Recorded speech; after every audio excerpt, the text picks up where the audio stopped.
Halo, Assalamualaikum warahmatullahi wabarakatuh.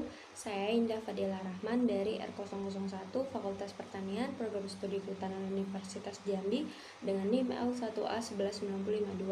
Di sini saya akan menjelaskan materi silvikultur mengenai teknik penanaman di lapangan. Simak videonya ya. Hal pertama yang harus kita ketahui yaitu apa itu penanaman. Kegiatan penanaman merupakan kegiatan inti dari budidaya hutan yang mencakup areal yang luas, memerlukan biaya yang besar sehingga memerlukan keterampilan yang cukup. Kegiatan penanaman merupakan kegiatan inti dari budidaya hutan yang mencakup areal yang luas, memerlukan biaya yang besar sehingga diperlukan keterampilan yang cukup. Kegiatan penanaman meliputi pemilihan jenis, persiapan lapangan, penentuan jarak tanam, pemasangan ajir, pembuatan lubang tanam, pengangkutan bibit, penanaman, pemeriksaan pekerjaan, dan evaluasi penanaman. Jenis-jenis penanaman yaitu penanaman rutin produksi, penanaman pengayaan, reboisasi atau penghijauan, konservasi jenis, serta rehabilitasi lahan bekas tambang. Dan terdapat juga tujuan penanaman yaitu untuk mendapatkan pergerakan yang sehat serta memiliki persediaan tanaman yang cukup untuk masa yang akan datang. Efri Marta pada tahun 2003 mengatakan bahwa tanaman yang sehat dapat dihasilkan dari bibit yang sehat pula. Maka setiap unit penanaman dianjurkan untuk memilih bibit yang siap ditanam di lapangan. Selain itu, cara penanaman bibit yang benar perlu diperhatikan karena cara penanaman yang sangat berpengaruh terhadap pertumbuhan bibit di lapangan. Kita masuk pada bagian pemilihan jenis pohon. Faktor-faktor yang perlu diperhatikan dalam memilih jenis pohon yaitu tujuan dari penanamannya, kecocokan dengan tempat tumbuhnya, ketersediaan bibit yang akan ditanam, serta teknik budidayanya yang telah dikuasai dan mempunyai nilai ekonomi yang tinggi setelah dipanen. Nah, Ruslan tahun 1992 mengatakan bahwa kesesuaian jenis dengan tempat tumbuhnya memungkinkan pohon akan tumbuh secara optimal sehingga dapat memberikan dampak positif terhadap lingkungan, baik berkenaan dengan nilai ekonomi, perlindungan, dan konservasi tanah maupun pengaturan tata air. Kegunaan dan manfaat jenis yang akan diusahakan yaitu kayu dan bukan kayu seperti buah, daun, akar, dan juga bunga. Serta fungsi lainnya yaitu ekologi dan konservasi, nilai ekonomi atau pasar, mampu beradaptasi dengan lingkungan. Kemampuan beradaptasi ini ditentukan oleh kemampuan tanaman untuk tumbuh pada suatu kondisi lingkungan tertentu. Berdasarkan kemampuan ini, maka tanaman dapat dikelompokkan atas dua kelompok, yaitu yang pertama kelompok tanaman lokal, merupakan jenis tanaman yang secara alami tumbuh pada suatu lokasi. Contohnya Dipterocarpaceae atau kelompok meranti, jelutung, tembesu, bulian, dan lain-lain. Kelompok yang kedua yaitu jenis dari luar atau eksotik, yaitu tanaman yang sengaja ditanam pada suatu lokasi yang secara alami jenis tanaman tersebut tidak tumbuh. Contohnya jati, karet, dan lain-lain. Jika akan menanam tanaman jenis eksotik, maka perlu dilakukan tindakan sebelum jenis tersebut ditanam pada suatu lahan yang luas, yaitu yang pertama, melakukan uji kesesuaian dengan lingkungan, tanah, dan juga iklim minimal 1 daur. Jika tanaman tersebut ternyata bias tumbuh dan memberi hasil baik, maka jenis tersebut dapat diusahakan untuk tumbuh di suatu tempat yang baru. Nah, yang kedua, mencari informasi dari hasil penanaman jenis tersebut pada lokasi berdekatan dengan lokasi di mana tanaman tersebut akan ditanam, serta mencari informasi dari literatur. Khusus untuk tanaman yang akan ditanam pada lahan yang kritis, seperti untuk penghijauan atau reboisasi, harus memenuhi beberapa syarat seperti berikut. Yang pertama, mampu hidup pada kondisi lingkungan yang beragam, terutama kritis. Yang kedua, mampu hidup pada lahan kritis atau miskin unsur hara. Yang ketiga, mampu hidup pada lahan terbuka atau tidak perlu naungan. Yang keempat, cepat tumbuh. Kelima, cepat berbuah dan banyak menghasilkan buahnya, serta mudah diperbanyak secara generatif maupun vegetatif. Selanjutnya, kriteria ketersediaan jenis tanaman. Jenis tanaman yang dimaksud harus memenuhi persyaratan pula seperti berikut. Pohon yang akan ditanam dapat menjamin ketersediaan bahan baku kayu yang diperlukan industri perkayuan yang didukungnya, serta persyaratan tempat tumbuhnya sesuai dengan kondisi tempat tumbuh pada lahan yang disediakan. Yang perlu dipastikan, terutama apabila jenis tanaman yang dimaksud bukan merupakan jenis tanaman setempat, melainkan jenis tanaman dari luar.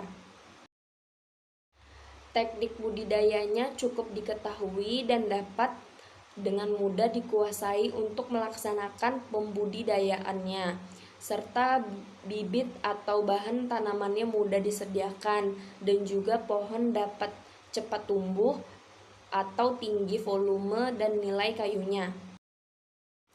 Penentuan pola penanaman. Yang pertama, penanaman dengan pola monokultur. Penanaman monokultur merupakan penanaman satu jenis tanaman. Kekurangan dari monokultur ini yaitu memberi peluang hama dan penyakit yang tidak pernah putus, dan juga terjadinya ledakan hama karena persediaan makanan hama tersebut tercukupi.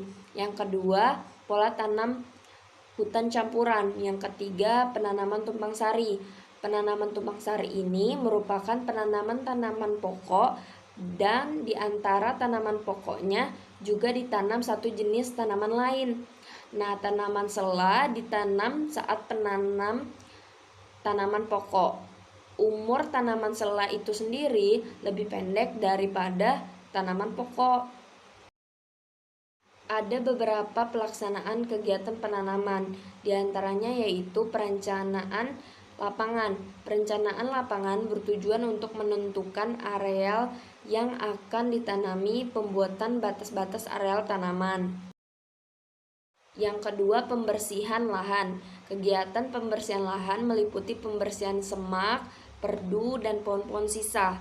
Pada saat kegiatan pembersihan lahan dilakukan, bahan-bahan yang dapat digunakan untuk membuat anggelan maupun ajir dapat dikumpulkan pada daerah yang miring. Sisa-sisa tonggak dibiarkan untuk menguatkan struktur tanah dan untuk mengendalikan erosi. Kita masuk pada bagian penentuan jarak tanam. Faktor yang mempengaruhi penentuan jarak tanam yaitu tingkat kesuburan tanah. Pada tanah yang subur, jarak tanah biasanya lebih besar jika dibandingkan pada tanah yang kurang subur. Yang kedua, teknis tanaman. Jenis tanaman yang bertajuk lebar ditanam dengan jarak yang lebih besar dibandingkan bertajuk kecil. Yang ketiga, tingkat kemiringan lahan. Sedangkan pada tanah dengan topografi berbukit miring, biasanya jarak tanaman lebih besar karena harus mengikuti arah garis kontur. Jarak tanam di lapangan pada awal penanaman diwujudkan dalam bentuk pemancangan ajir. Ajir yang dipasang merupakan tempat bahan tanaman yang akan ditanam. Pada umumnya, jarak tanam yang dipakai adalah 3x3 meter, 3x5 meter, atau 4x5 meter. Jarak tanam ini dibuat dalam larikan yang teratur mengikuti kegiatan tempat. Penentuan jarak tanam. Yang pertama yaitu tingkat kesuburan tanah. Semakin subur, maka potensi lahan cukup besar menunjang pertumbuhan tanaman. Yang kedua, jenis tanaman yang ditanam, tergantung pada besar tajuk. Yang ketiga, produk akhir usaha penanaman. Yang keempat, teknik silvikultur atau tinning atau panen antara. Yang kelima yaitu gulma. Letak barisan tanaman tergantung pada kondisi lahan. Pada lahan datar, maka letak barisan tanaman adalah utara dan selatan. Untuk lahan miring, maka barisan tanaman sesuai dengan kontur. Mengapa jarak tanam harus diatur? Karena jarak tanam yang teratur akan memudahkan pemeliharaan dan pengawasan serta memberi kesan rapi dan bersih. Nah, yang kedua, memberi ruang yang cukup kepada pohon agar dapat memaksimalkan pertumbuhan tajuk, batang, dan akar. Yang ketiga, mengurangi persaingan antar pohon dalam mendapatkan air atau makanan atau unsur hara dari dalam tanah sehingga pohon dapat tumbuh dengan maksimal. Pengangkutan bibit. Pengangkutan bibit dilakukan secara hati-hati agar tidak mengalami kerusakan selama perjalanan. Bibit yang telah diseleksi dimasukkan ke dalam peti atau keranjang dengan disusun rapat sehingga tidak bergerak jika dibawa atau ditumpuk. Bibit yang dibawa ke lapangan adalah bibit yang sehat dan segar dan dihindarkan dari panas matahari serta disimpan di tempat yang teduh dan terlindung. Bibit yang diangkut dengan dipikul jangkauan maksimumnya sejauh 2 km dari tempat pengumpulan bibit di lapangan. Yang kedua, jumlah bibit yang diangkut sesuai dengan jumlah penanaman serta kemampuan regu tanam.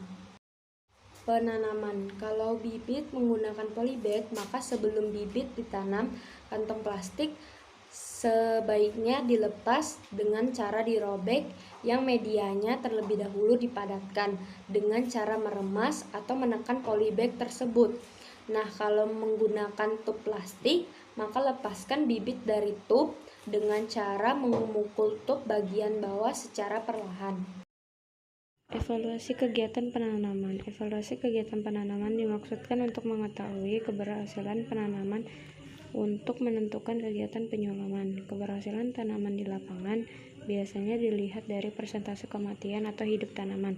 Oleh karena itu, perlu adanya penyulaman, yaitu kegiatan penanaman kembali untuk mengganti tanaman pokok yang rusak atau mati sehingga jumlah tanaman per hektar yang tumbuh sesuai dengan standar.